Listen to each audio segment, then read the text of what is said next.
Hi, I'm Sarah Chen, and this is the story of how I learned that sometimes family can be your worst enemy, especially in business. For 10 years, I poured my heart and soul into our family's small tech company, transforming it from a struggling startup into a $50 million enterprise. But sometimes success breeds jealousy even among those who should be celebrating your achievements. I still remember the day everything started, when our family business was nothing more than a small computer repair shop in a strip mall. Dad had started it 20 years ago, and it was his pride and joy, even though it barely made enough to support our family. My sister, Emma, was always his favorite, the one who got straight A's and went to an elite business school. I was the quiet one, the one who stayed behind to help Dad while pursuing my computer science degree at a local college. "Sarah, you're wasting your potential here," Emma would say during her visits home from college. "You should aim higher." But I saw something in our little shop that others didn't: potential. While Emma was studying theoretical business models, I was learning real-world programming and spotting gaps in the market. During my final year of college, I developed our first proprietary software, a simple but effective tool for small businesses to manage their inventory. It wasn't revolutionary, but it was user-friendly and affordable. Dad was skeptical at first, but when local businesses started buying licenses, his attitude changed. "Maybe you're onto something here, kiddo," he said, finally showing a glimmer of pride in my work. Those words meant everything to me then. If only I had known they were as temporary as morning dew. The business grew steadily under my guidance. I worked 14-hour days, 7 days a week. While Emma was climbing the corporate ladder at a prestigious consulting firm in New York, I was building something real. Our little repair shop transformed into a software development company, and our client base expanded from local businesses to national corporations. Mom watched it all with quiet concern. "Don't work too hard, Sarah," she'd say, bringing me dinner at the office. "You need a life outside of work too." But I was driven by a vision, and maybe, deep down, by a desire to prove myself to my family. 5 years into our transformation, we hit our first million in annual revenue. That's when Emma suddenly became interested in the family business again.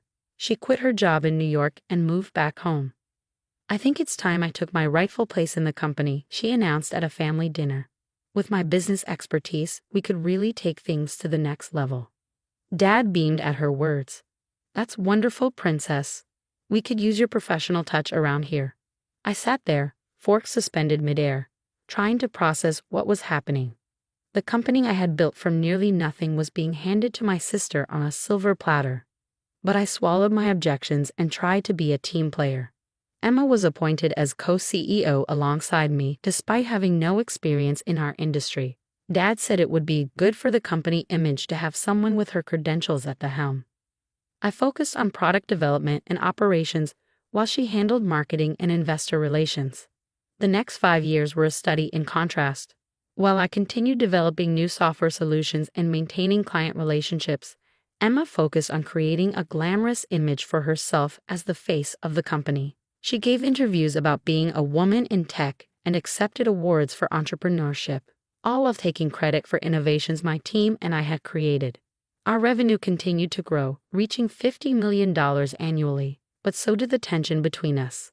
Emma began excluding me from key meetings, making decisions without consulting me, and slowly pushing me to the sidelines of my own creation. Then came Dad's 60th birthday party. The day everything changed.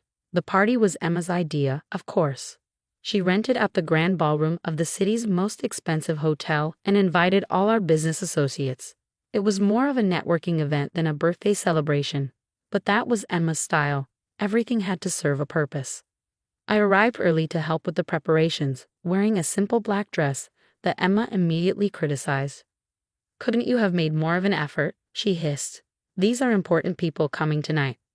I ignored her comment and focused on greeting guests as they arrived. The room filled quickly with business associates, clients, and family friends. Emma worked the room like a politician, while I stayed in the background, making sure everything ran smoothly. During dinner, Emma clanked her glass and stood up for a speech.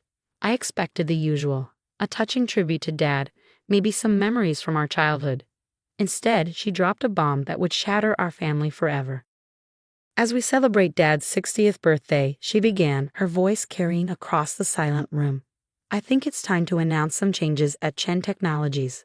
The board has agreed that the company needs unified leadership to move forward.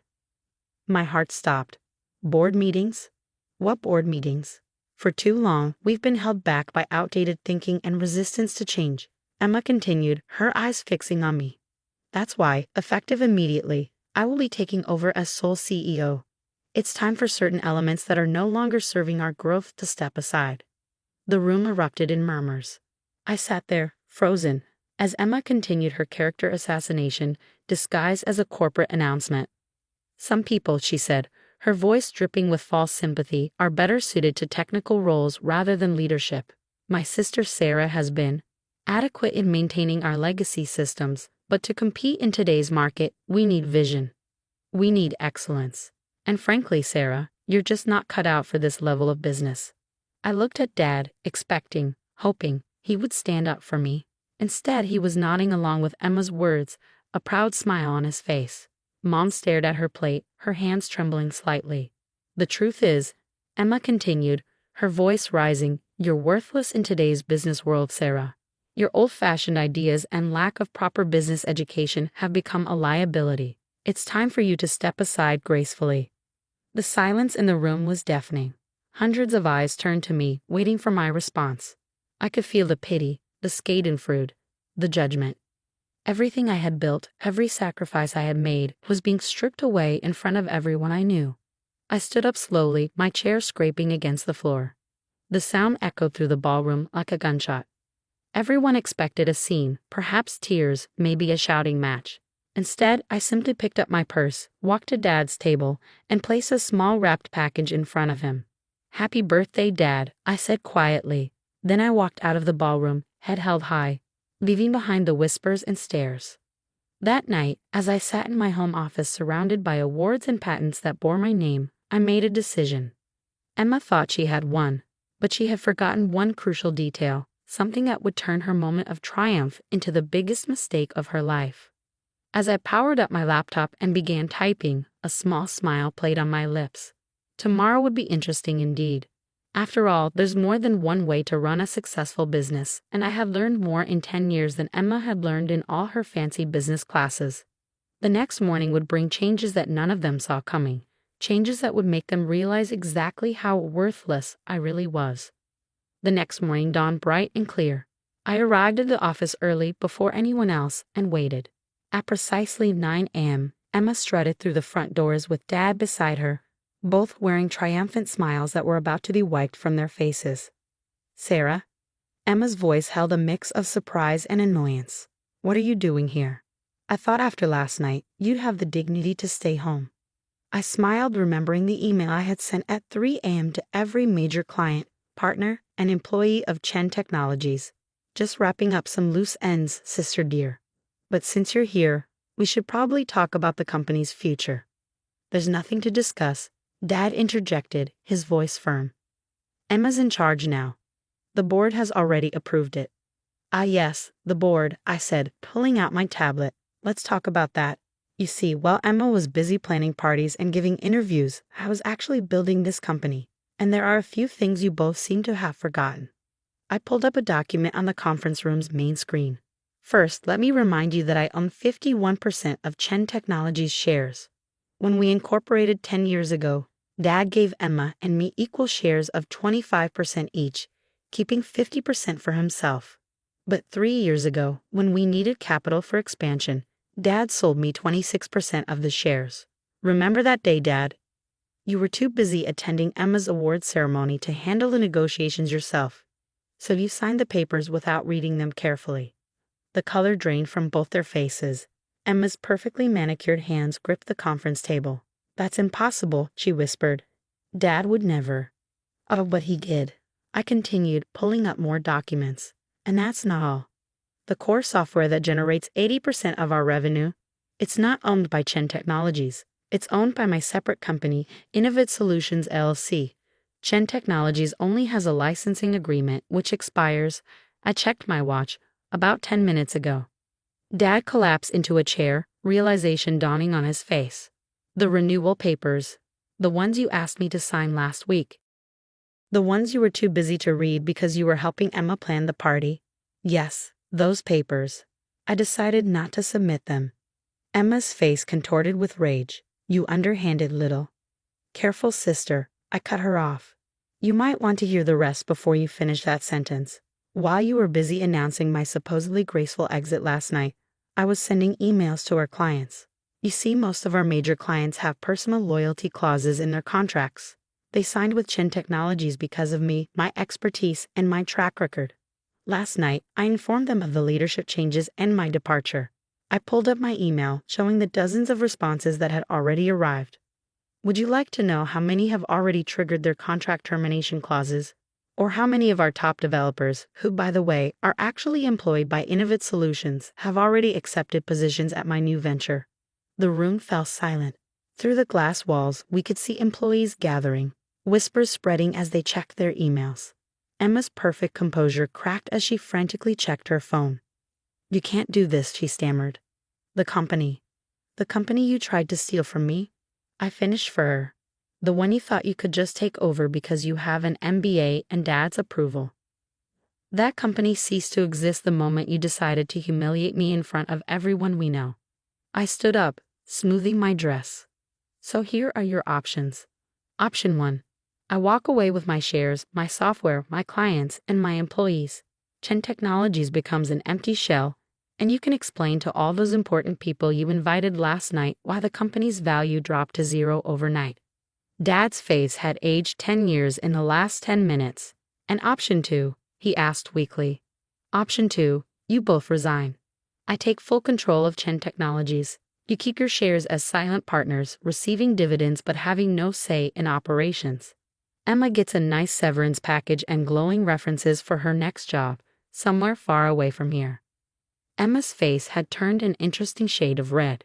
You planned this all along, didn't you? You've just been waiting for the right moment to stab us in the back. I laughed, but there was no humor in it. No, Emma. I spent 10 years trying to be a good daughter and sister while you both took me for granted. I built this company from nothing while you collected accolades for my work. I only planned this. I checked my watch again, about 12 hours ago, after you called me worthless in front of everyone we know. My phone buzzed, another client termination notice. Time's running out. What's it going to be? The next hour was a blur of paperwork and lawyers. By noon, I sat alone in what was now my office, looking out over the city. The company I had built was now truly mine, but the victory felt hollow. Family relationships lay in ruins around me, trust shattered like dropped crystal. Mom came to see me that evening, her eyes red from crying. Did it have to end this way? She asked softly. They gave me no choice, I replied, my voice gentle but firm. They would have taken everything I built and discarded me without a second thought. She nodded slowly, understanding but sad. What happens now? I showed her the plans I had already drawn up, expansions, new product lines, innovations I had been holding back. Now I built something even bigger, but this time, I'd do it without having to carry people who see me as worthless. Over the next year, Chen Technologies, under my sole leadership, tripled in value. Emma found a job with a startup in Silicon Valley, humbled but hopefully wiser. Dad retired, finally understanding that his golden child had nearly destroyed his legacy. We see each other at holidays, maintaining a polite distance that masks the wounds that may never fully heal. Sometimes late at night, I look at old family photos and feel a twinge of sadness for what we lost. But then I remember that night at the birthday party, the look of disdain on Emma's face. The way Dad nodded along with her cruel words. In business and in family, respect is earned, not given. They learned that lesson too late. As for me, I learned that sometimes the quiet ones, the ones dismissed as worthless, are the ones you should watch out for, because we're the ones who know how to build something from nothing and how to take it all back when others try to steal it. My story spread through business circles, a cautionary tale about underestimating the wrong person. These days, when I attend industry events, I often catch whispers. That's Sarah Chen, the one who. They never finish the sentence, but they don't have to. My success speaks for itself. Last week, I received an invitation to speak at Emma's business school's graduation ceremony. The topic? Hidden Strengths, the Power of Underestimated Leaders. I accepted the invitation with a small smile, already planning my speech. After all, I have quite a story to tell. The company continues to thrive under my leadership, but more importantly, I found peace with my decisions. Sometimes the strongest message you can send is simply proving people wrong. And sometimes the best revenge isn't about destroying others. It's about rising so high that they can't help but see their own mistakes. As I write this from my office overlooking the city, I'm reminded of something my mother once told me. Success is the best revenge, but wisdom is knowing when to stop seeking revenge and start seeking growth. She was right. I've moved past the need for revenge now. These days, I focus on building something meaningful, something that will outlast all the petty jealousies and family dramas.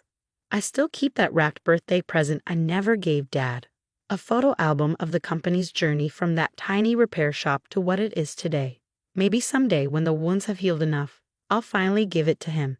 Until then, it serves as a reminder that our greatest strengths often come from the very things others underestimate about us.